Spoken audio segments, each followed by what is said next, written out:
Odprtine na človeškem telesu brani poseben bojevnik, ki ga imenujemo sluznica. To posebno zaščitno plast, ki skrbi, da v telo ne vdrejo umazanija, virusi in bakterije, imamo v očeh, ustih, nosu, pa tudi v odprtinah sečil in prebavil, torej zadnjika. Imamo pa jo tudi v telesu.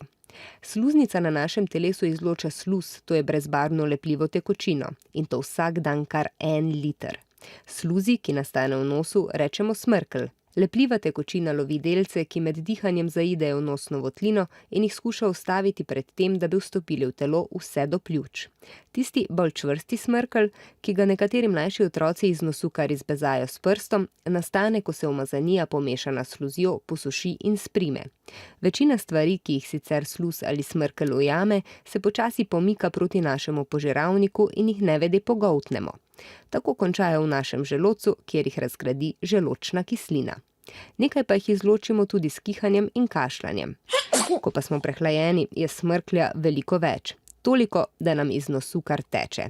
A več smrklja v resnici pomeni le dodatno zaščito in to, da se naše telo bori proti virusom in bakterijam.